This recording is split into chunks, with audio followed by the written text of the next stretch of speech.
Hello everyone. आज हम लोग अपना लीनियर प्रोग्रामिंग मेथड देखेंगे जो कि मिक्स्ड स्ट्रेटजी को सॉल्व करने का थर्ड मेथड है। ठीक, इसके इसके पहले हम लोग कौन जो जो मेथड्स किए हैं जैसे कि अलजेब्रिक मेथड या फिर ग्राफिकल मेथड, उसमें क्या था कि अलजेब्रिक मेथड में हम लोग सिर्फ 2x2 की मैट्रिक्स जो बनती थी पे ऑफ मैट्रिक्स उसको सॉल्व कर पाते थे, और ग्राफिकल मेथड में 2x n या फिर n×2 के सॉल्व कर पाते थे। लेकिन इसमें हम लोग 3x3 यानी कि n×n मैट्रिक्स सॉल्व कर पाएंगे। ठीक है, इस मेथड से हम लोग n×n मैट्रिक्सेस जो बनती हैं पे ऑफ मैट्रिसेस उसको सॉल्व कर सकते हैं। तो उसको सॉल्व करने का तरीका देखिए, इसमें क्या लिखा हुआ है।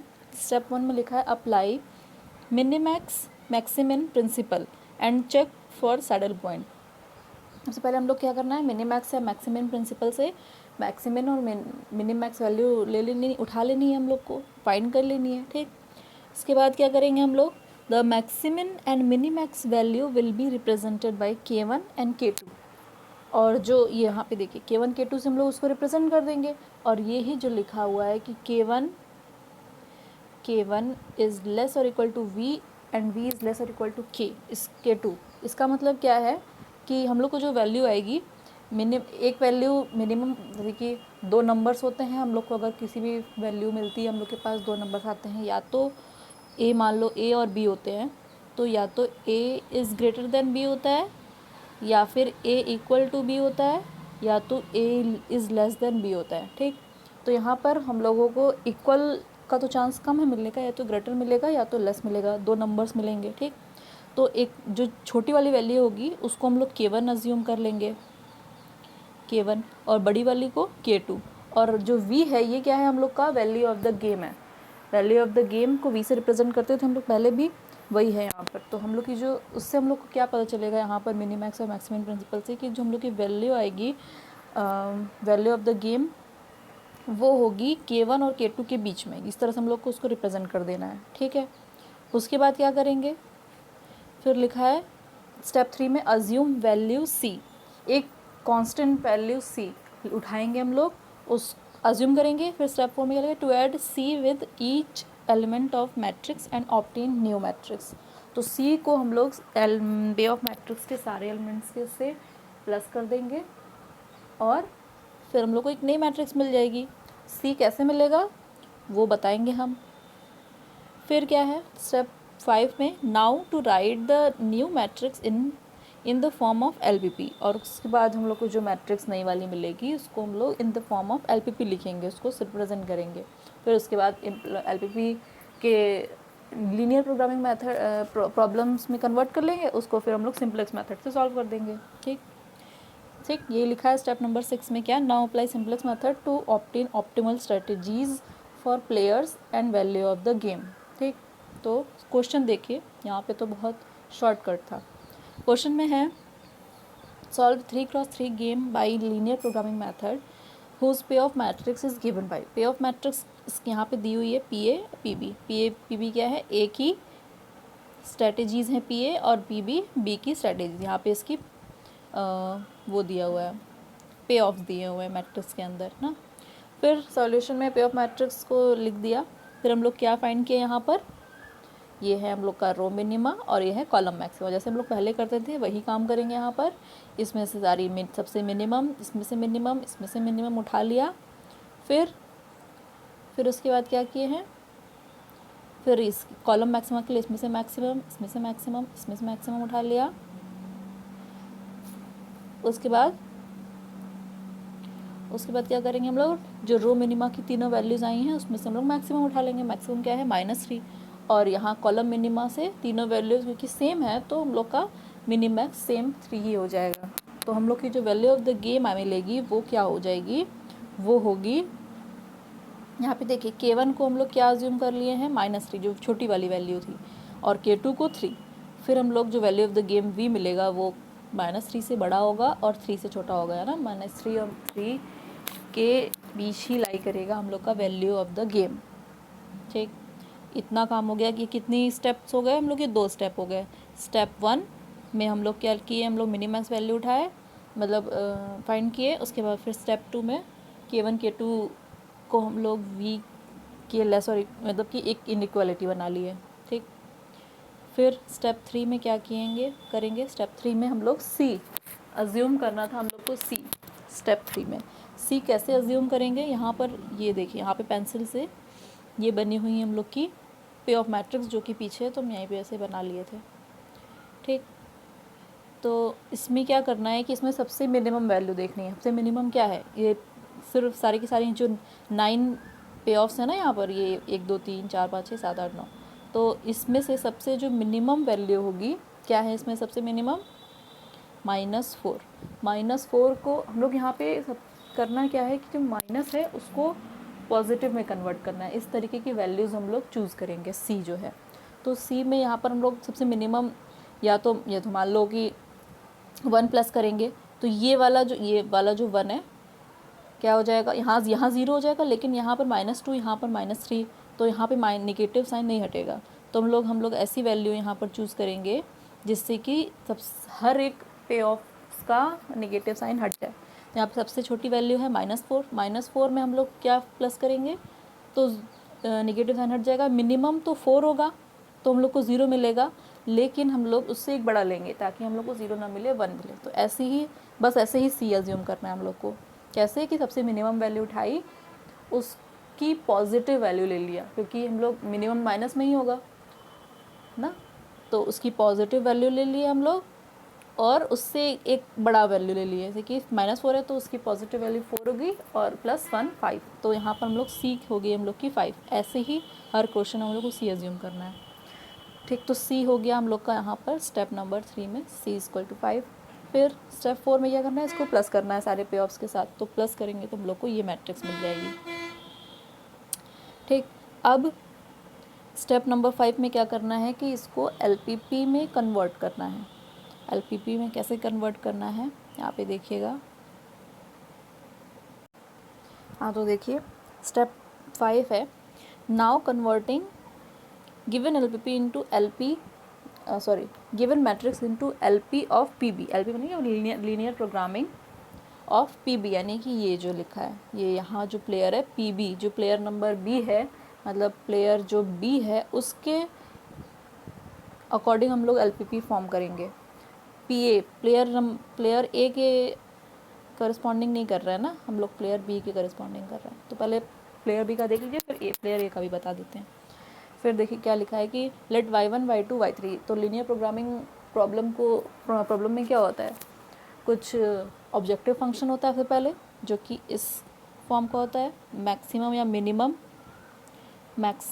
Minimum of z। यहाँ पे देखिए लिखा हुआ है कि मैक्सिमम z = मैक्सिमम y0। जैसे कि हम लोग का पहले ऑब्जेक्टिव फंक्शन होता था मैक्सिमम ऑफ z, उसकी जगह पे हम लोग बस z की जगह y0 ले लिए हैं। ठीक, इसलिए यहाँ पे इसको लिखे हैं बस, और कोई रीज़न नहीं है। फिर उसमें क्या होता था, कंस्ट्रेंट्स होते थे, फिर और जो डिसीजन वेरिएबल्स होते थे वो >0 होते थे, यानी कि वो पॉजिटिव ही होते थे, तो मतलब कि नॉन निगेटिव होते थे, तो वही ग्रेटर और इक्वल टू 0। ठीक, तो यहाँ पे हम लोग कैसे फॉर्म कर रहे हैं, यहाँ पे सबसे पहले PB के लिए यहाँ पे 3 वेरिएबल ले लिए। यहाँ पे देखिए ये जो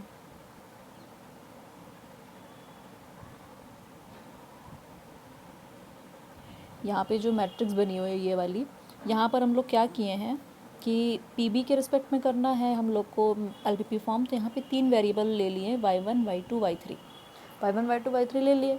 तो यहाँ पे हम लोग की ऑब्जेक्टिव फंक्शन जो होगी वो हमेशा ऐसे ही बनेगी जैसे यहाँ पर है, y1 + y2 + y3। कोई भी अगर PA का भी हम लोग अगर वो फॉर्म करेंगे LPP, तो यहाँ पर हम लोग की बस PA के रेस्पेक्ट में जब हम लोग फॉर्म करेंगे तो यहाँ पर ये मैक्सिमम की जगह मिनिमम हो जाएगा। मिनिमाइज क्या होता था, मिनिमाइज z = जो भी होता था वो हम लोग की आ जाएगी। तो यहाँ पर हमेशा objective function y1 + y2 + y3, यानी कि जो तीनों वेरिएबल्स होंगे तीनों का सम ही होगा, सिंपल सा। ठीक, फिर कॉन्स्टेंट्स कैसे बनेंगे, कंस्टेंट इस तरीके से बनेंगे कि यहाँ पर हम लोगों ने y1 y2 y3 ले लिया, तो अगर हम यहाँ पे देखिए ये तो जो 8 है ये भी y1 की वैल्यू है, 2 भी y1 की वैल्यू है, 1 y1 की वैल्यू है, यहाँ पे ये तीनों। इसी तरह y2 की वैल्यू है।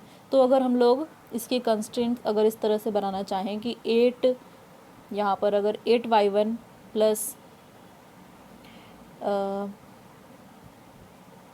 8y1 plus 2y1 plus y1, यहाँ पे ये तीनों ले लेंगे तो सिर्फ y1 के टर्म में आएगी हम लोग की कंस्टेंट, लेकिन ऐसे तो होता नहीं है, तीनों डिसीजन वेरिएबल्स होने चाहिए। तो हम लोग को कैसे बनाना होगा, इस तरीके से, यहाँ से 8y1 plus 4y2 plus 2y3। इसी तरह दूसरी कंस्टेंट इससे बन जाएगी, तीसरी कंस्टेंट इन तीनों नंबर्स से बन जाएगी। तो हम लोग की यहाँ पर बनी हुई है कंस्टेंट, देखिए 8y1 plus 4y2 plus 2y3, इसी तरीके से सारी कंस्टेंट बनी हुई है। और जो ये राइट हैंड साइड होगा हम लोग का, राइट हैंड साइड में क्योंकि यहाँ पर मैक्सिमम है तो यहाँ पर इनइक्वालिटी कौन सी आएगी, लेस और इक्वल टू की साइन आएगा यहाँ पर, और यहाँ पे जो राइट हैंड साइड होगा हमेशा 1 आएगा, तीनों में ना, तीनों का सम हमेशा 1 होगा, ये चीज़ होगा। और यहाँ पर अगर पी बी का है तो यहाँ पे मैक्सिमम रहेगा। और अगर हम लोग पी ए के रिस्पेक्ट में हम लोग अगर एल पी पी फॉर्म करते तो कैसी बनती, यहाँ पे क्या अंतर आ जाता, सबसे पहले तो हम लोग इस जो मैट्रिक्स है, मैट्रिक्स में y1 y2 y3 कहाँ पर लिखते, यहाँ पर लिखते। जैसे यहाँ y1 y2 y3 लिखा है तो अगर हम लोग पी ए के रिस्पेक्ट में बनाते तो यहाँ y1, यहाँ y2, यहाँ y3 लिखते, ठीक। तो हम लोग की कंस्टेंट कैसे बनती, अब अगर हम लोग ये 8 4 2 सीधा लेते तो तीनों में y1 का वेरिएबल आ जाता, तो वैसा तो होता नहीं, ऐसे नहीं होता तीनों डिसीजन। तो हम लोग की कंस्टेंट बनती है ऐसे 8y1 प्लस 2 यहाँ वाला 2y2 प्लस y3, ऐसी कंस्टेंट बनती है हम लोग की अगर हम लोग पी ए के रिस्पेक्ट में हम लोग अगर एल पी पी फॉर्म करते। इसी तरीके से दूसरी वाली कंस्टेंट इन तीनों वेरिएबल से 4y1 plus 8y2 plus 2y3 ऐसे बन जाती, तीसरी कंस्टेंट ये बन जाती। और उस केस में हम लोग का क्या हो जाता, जो ऑब्जेक्टिव फंक्शन है वो मिनिमाइज़ हो जाता। यहाँ पे हम लोग को मैक्सिमम की जगह मिनिमम ऑफ वाई नॉट लिखते, लेकिन ये सेम रहता ना, अगर पी के संग बनाएंगे तो बस यहाँ पे मिनिमम हो जाएगा और ये ऑब्जेक्टिव फंक्शन इसी तरह बनेगा, सिर्फ तीनों का सम। और क्या हो जाएगा अंतर, यहाँ पे जो कंस्टेंट आती है उस तरीके से वो कंस्टेंट आ जाती, ये नहीं आती लेकिन जो भी बताए वो आती, और यहाँ पर ये जो साइन होता है वो ग्रेटर और इक्वल टू का साइन हो जाता, और जो राइट हैंड साइड है वो हमेशा 1 रहेगा। तो उसमें पी और पी बी के एल पी पी फॉर्म करने में जो डिफरेंस है वो कहाँ कहाँ आ रहा है, बस यहाँ मैक्सिमम की जगह मिनिमम ये सेम रहेगा। यहाँ पे कंस्टेंट जो वैल्यू हम लोग y1 y2 y3 जैसे निकाले थे अभी, उस तरीके से ये कंस्टेंट बन जाएगी, और ये सेम ये जो 1 1 तीनों राइट हैंड साइड में 1 ही रहेगा, और ये साइन जो ग्रेटर और इक्वल टू का बन जाएगा, ठीक। तो ये इस तरीके से हम लोग पी ए के रिस्पेक्ट में फाइंड करते हैं। तो हम लोग पी ए के रिस्पेक्ट में क्यों नहीं किए हैं, क्योंकि मिनिमम वाले केस में क्या होता है, सबको पता ही होगा कि एल पी पी फॉर्म करते हैं तो पहले मिनिमम वाले केस में क्या हो जाता है, ये जो कंस्ट्रेंट्स होती हैं वो ग्रेटर और इक्वल टू के रूप के उसमें रहती हैं ना, ग्रेटर और इक्वल टू के रूप में रहती हैं। फिर हम लोग क्या कर, यहाँ पे देखिए, तो यहाँ पे हम लोग को स्लैक की जगह सरप्लस ऐड करना पड़ता, तो यहाँ पे ये वैल्यू ज़्यादा है ये वैल्यू कम है तो स्लैक नहीं जुड़ता, सरप्लस घटता है, जो कि उसकी वैल्यू को जाके घटा देता है। तो यहाँ पे हम लोग सरप्लस पहले माइनस करते हैं, मान लो S1, उसके बाद हम लोग, क्योंकि हम लोग को आइडेंटिटी मैट्रिक्स की ज़रूरत होती है बेसिस फॉर्म करने के लिए, तो वहाँ पर फिर हम लोग को एक आर्टिफिशियल वेरिएबल भी ऐड करना पड़ता है। इसी तरह तीनों में करना पड़ता है, तो हम लोग की जो कंस्ट्रेंट हो जाती है लंबी हो जाती है, एलपीपी को सॉल्व करने में थोड़ा और टाइम लग सकता है, ठीक है। तो इस वजह से हम लोग ये पीबी का ही लेकर चलेंगे हमेशा। तो इसलिए हम लोग ये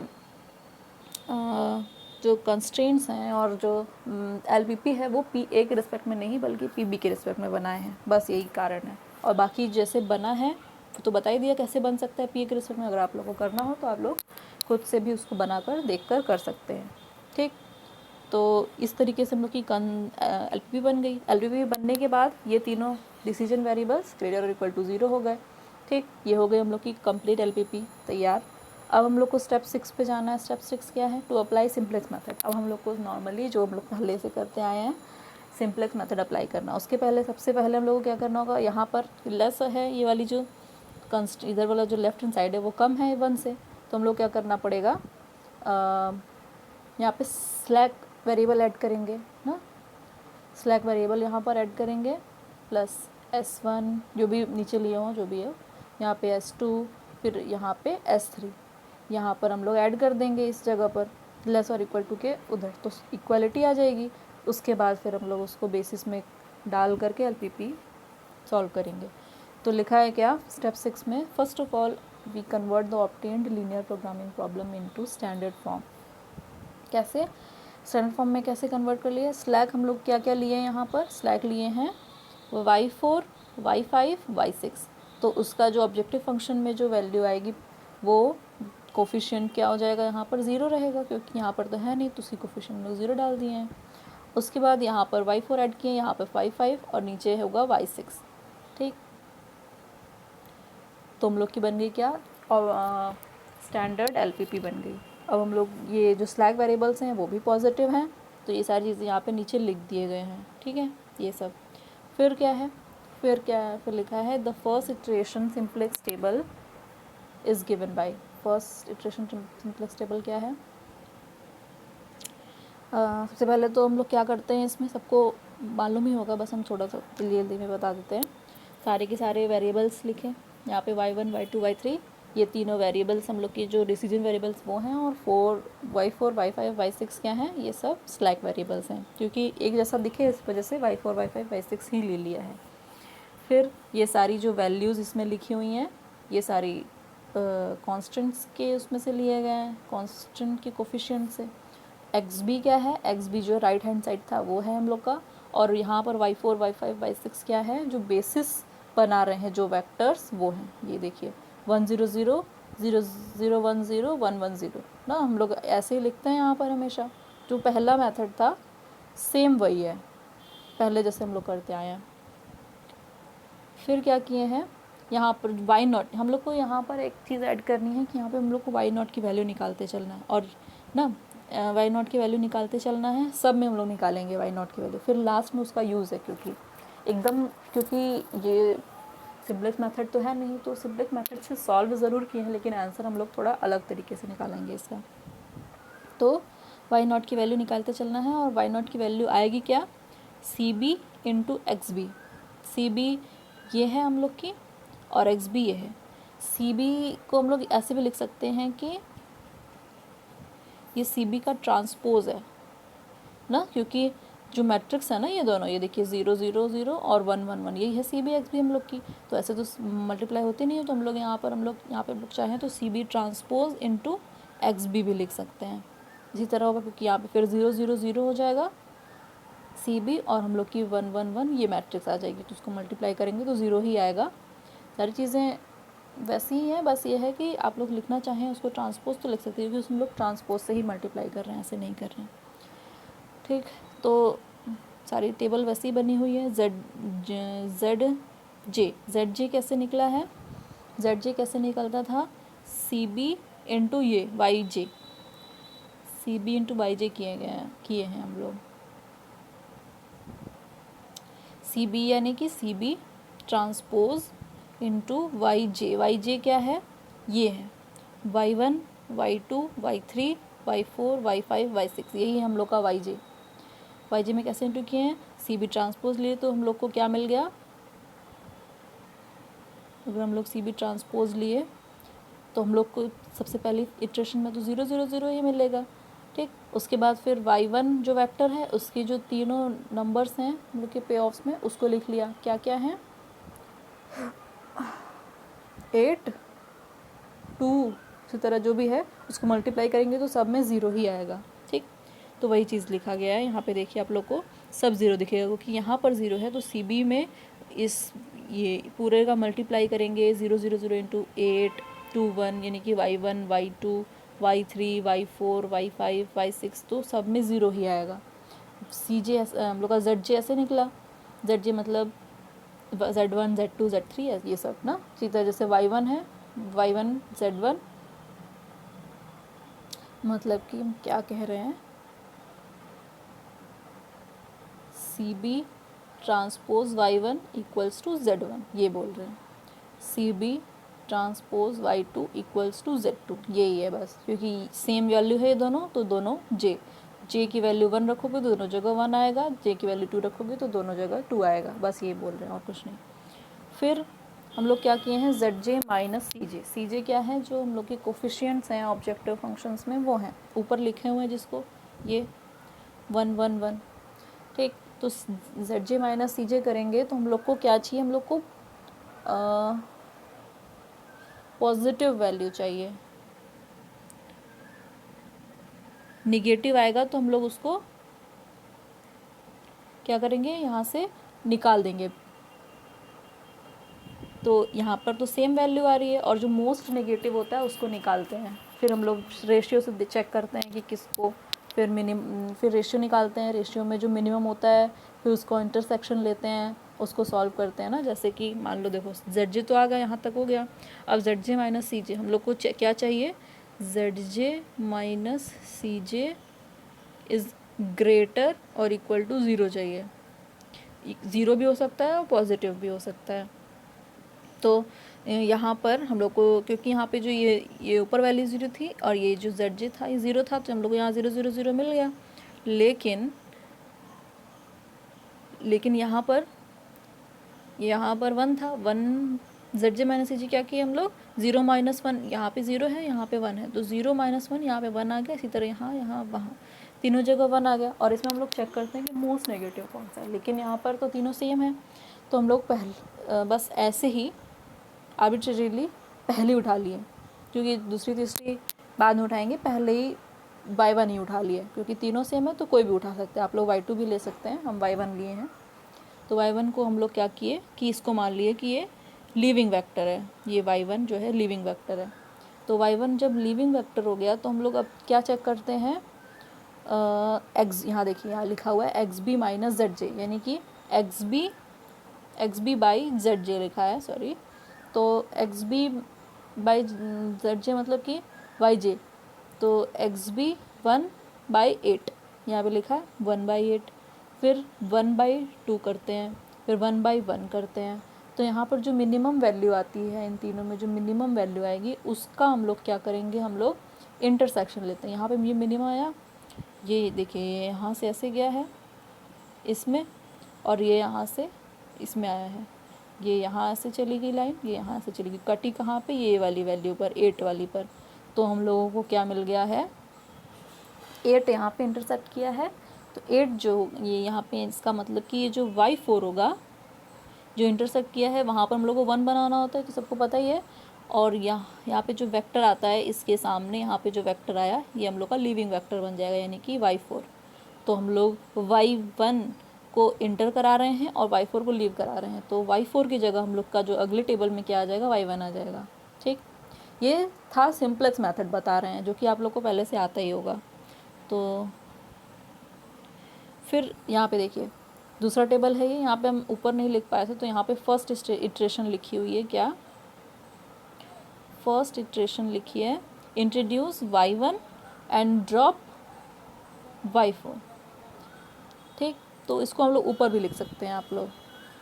फिर सेकेंड टेबल कहाँ से स्टार्ट है, यहाँ से बनी हुई है। तो सेकेंड टेबल में हम लोग यहाँ पे क्योंकि y1 आ गया तो इसका कोफिशिएंट यहाँ 1 है, तो यहाँ पे 1 लिख दिए। y5 और y6 का कोफिशिएंट यहाँ 0 है, तो यहाँ 0 0 लिखा हुआ है। ठीक, ये चीज़ हुई पहली बात। उसके बाद क्या चेंज किए हैं, उसके बाद हम लोग चेंज किए हैं, हाँ, यहाँ पर इंटरसेक्शन यहाँ हुआ था, तो हम लोग को क्या करना था, 8 को 1 बनाना था। तो 8 को 1 कैसे बना सकते हैं हम लोग, 8/8 करके, 8/8 करके 1 बना लेंगे। तो यहाँ पर जब 8/8 करेंगे यहाँ पर, तो पूरी रो में करेंगे, और इसमें भी करते हैं हम लोग ना, तो इस वजह से यहाँ पे 1/8 हो गया है। इसी तरीके से उसके नीचे सारे 0 बनाते हैं हम लोग। तो 0 बनाने के आप लोग को पता ही होगा कि फिर इस जैसे कैसे कैसे करते हैं। ठीक, नहीं पता होगा तो हमको पूछ लेना, लेकिन ये तो पहले की चीज़ है इसलिए हम उतना नहीं डिटेल में बता रहे हैं। तो इसको 0 0 बना देते हैं। तो हम लोग को अब यहाँ पर हम लोग को बेसिस वेरिएबल देखिए आप लोग को दिख रहा होगा कि मिल गए हैं। ये पहला वेरिएबल y1 जो कि यहाँ पे लिखा है, दूसरा y5 है जिसमें हम लोग को 0 1 0 मिल रहा है, और तीसरे में 0 0 1। तो बेसिस वेरिएबल ये तीनों मिल गए। अब हम लोग क्या करेंगे, अब हम लोग CB XB निकाल, y0 की वैल्यू हम लोग निकालते चलेंगे हर जगह, कहीं भी हम लोग का आंसर आ सकता है, तो y0 की वैल्यू की ज़रूरत पड़ सकती है। ठीक है ना, अगर आप लोग चाहें तो y0 को स्किप भी कर सकते हैं अभी के लिए, जब लास्ट वाली वैल्यू होगी तो उसमें निकाल लीजिएगा, अगर सिर्फ लास्ट से निकल जाएगा तो, नहीं तो आप लोग वाई नॉट निकालते चलेंगे तो सही रहेगा। जहाँ पे वैल्यू क्या जहाँ पे ये सारी जो वैल्यूज़ आएंगी जेड जे माइनस सी जे सारी पॉजिटिव हो जाएंगी, तो फिर वो वाई नॉट की वैल्यू की ज़रूरत पड़ेगी वहाँ पर, ठीक। तो अब हम लोग क्या करते हैं, अब क्या किए हैं, y1 y5 y6 मिल गया तो सी बी एक्स भी निकाल लिया, ये निकल गया y नॉट, उसको छोड़ दिया।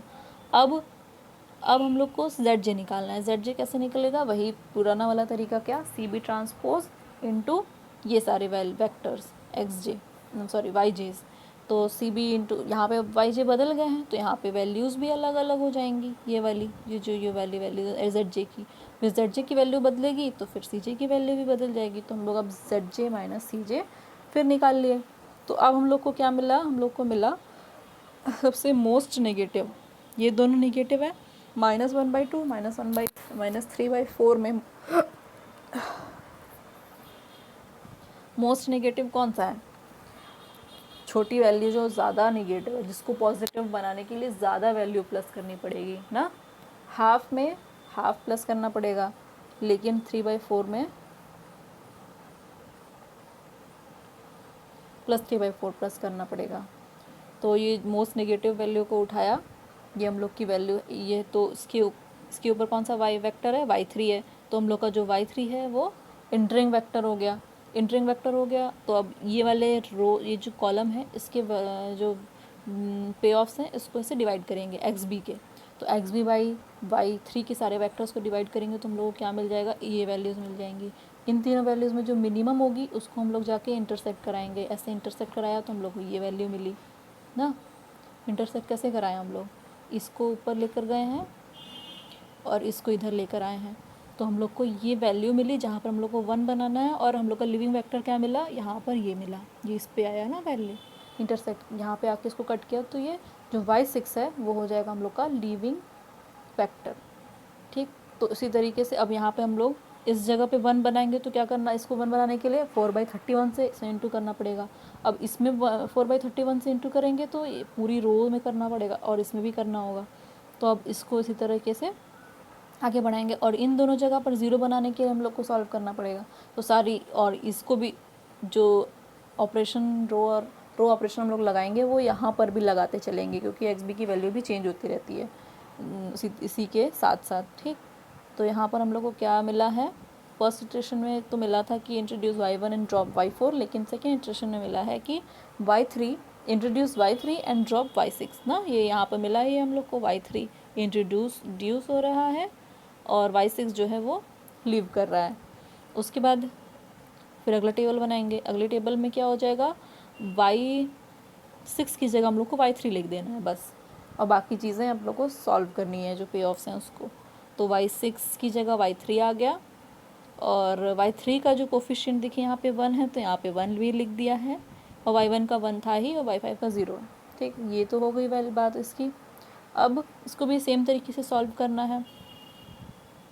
क्या क्या करना था कि वाई नॉट की वैल्यू निकाल लिया हम लोग C B transpose into X B से, फिर जेड जे की वैल्यू निकालेंगे, जेड जे की वैल्यू कैसे, वही सी बी ट्रांसपोज इंटू ये जो y1 y2 y3 वाई जेज से, तो हम लोग को जेड जेज मिल जाएंगे सारे, जेड जे मिल जाएगा। फिर जेड जे माइनस सी जे कर देंगे, जेड जे माइनस सी जे में जो निगेटिव मोस्ट नेगेटिव आएगा उसको हटाते हैं, यहाँ पे सारी पॉजिटिव बस एक नेगेटिव आई, तो इसको हम लोग इसके ऊपर वाला जो वेक्टर है ये y2 हो गया इंटरिंग वेक्टर, और उसको ऊपर तक ले गए।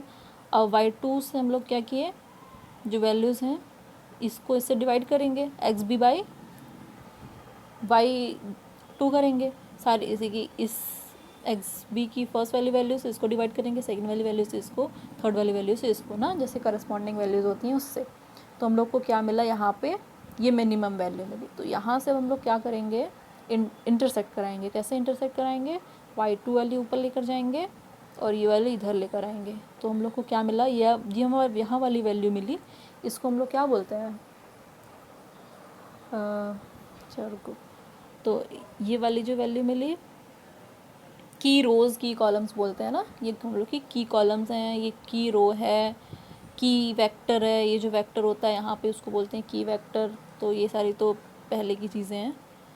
तो यहाँ पे मिनिमम वैल्यू मिली तो यहाँ पे हम लोग अब 1 बनाएंगे यहाँ पर, और ये जो वेक्टर हो गया यहाँ पे इंटरसेक्ट किया, ये हम लोग का लीव कर जाएगा। इंटर कौन कर जाएगा, y5 की जगह हम लोग की y2 आ जाएगा। ठीक, तो अब इसको 1 बनाना है, ऊपर वाली वैल्यू को 0, नीचे वाली वैल्यू को 0, ताकि वो बेसिस फॉर्म कर सके। मैट्रिक्स में एक ना एक बेसिस होता ही है, क्योंकि बेसिस वेक्टर्स जो होते हैं वो यहाँ पर होते हैं, वही यहाँ पर बेसिस फॉर्म करते हैं। जैसे यहाँ पे y1 है तो y1 क्या बना रहा होगा, 3x3 की मैट्रिक्स थी यहाँ पर, तो 3x3 मैट्रिक्स का फर्स्ट कॉलम बना रहा होगा। तो y1 क्या बना रहा है, 1 0 0, आइडेंटिटी मैट्रिक्स का ना, आइडेंटिटी मैट्रिक्स बनाते हैं। y5 क्या बना रहा है, 0 1 0 बना रहा है, और y3 0 0 1 बना रहा है। ये हम लोग की आइडेंटिटी मैट्रिक्स है of order n cross n। n क्या है यहाँ पर, 3 है, तो 3x3 का जो यहाँ पे वेक्टर्स होते हैं वो यहाँ पर आइडेंटिटी मैट्रिक्स फॉर्म करते हैं, बेसिस मैट्रिक्स जिसको बोलते हैं, ये तो पता ही होगा सबको। फिर थर्ड इटरेशन में क्या है, introduce y2 and drop y6, y5, तो y5 की जगह हम लोग क्या लिख देंगे, y2। ठीक, ये हो गया। अब यहाँ पे बना है हम लोग का लास्ट टेबल।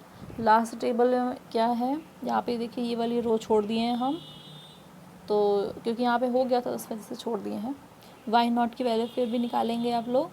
y0 की वैल्यू क्या आ गई, CB ट्रांसपोज इंटू XB ना।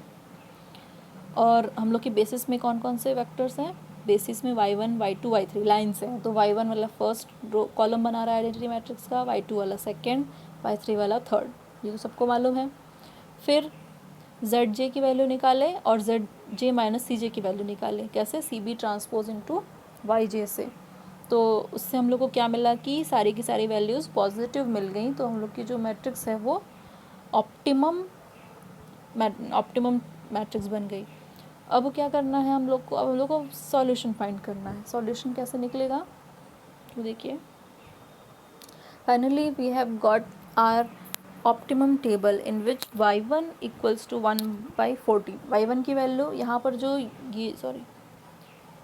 यहाँ पर जो ये वैल्यूज़ होती हैं y1 xb की जो वैल्यूज़ होती हैं वो यहाँ वेक्टर्स होते हैं उनकी वैल्यूज़ होती हैं ना। तो y1 की वैल्यू क्या मिली, 1/14। इसी तरीके से y2 की वैल्यू 11/196 और y3 की वैल्यू 5/49 सिर्फ है। फिर इसी तरीके से सब लिखा, y0 की वैल्यू 45/196 जो कि यहाँ पे हम लोग निकाले हैं।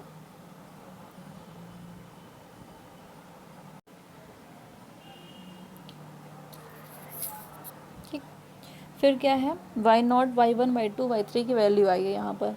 फिर हम लोग को उसकी सॉल्यूशन कैसे निकलेगी, now we will find the optimum strategy for player B की ऑप्टिमम स्ट्रैटेजी निकालेंगे। फिर उसके बाद हम लोग क्या करेंगे कि क्योंकि ये इस पर लीनियर प्रोग्रामिंग मेथड है, प्रॉब्लम है, तो इसको हम लोग डुअलिटी से हम लोग इसकी प्लेयर ए की भी हम लोग वैल्यू निकाल सकते हैं। और इसमें हम लोग डुअलिटी थ्योरम आप लोग को पता ही होगा शायद, कि उसमें क्या होता था कि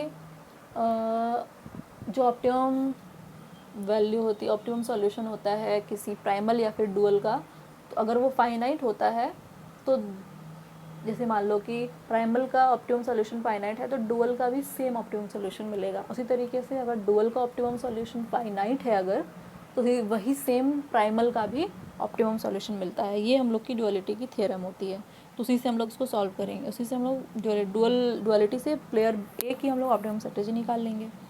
तो प्लेयर कि इसकी ऑप्टिमम स्ट्रेटेजी कैसे निकलेगी, y1 स्टार से। y1 स्टार क्या है, y1/y0, ऐसे हम लोग इसकी सॉल्यूशन निकालेंगे।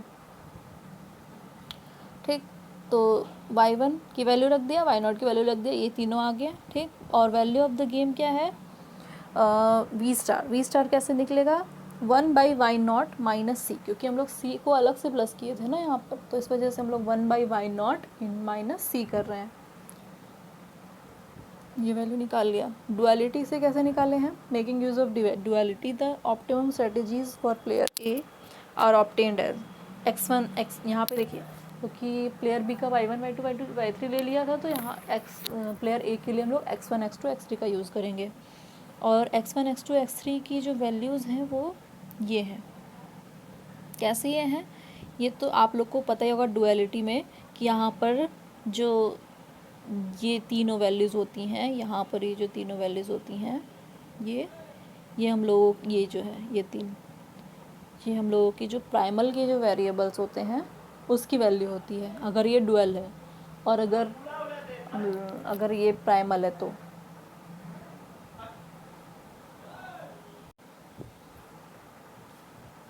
तो ये जो वैल्यूज़ हैं हम लोगों की, ये तीनों लास्ट की वैल्यूज़, ये किसकी वैल्यूज़ हैं, x1 x2 x3 से। कैसे?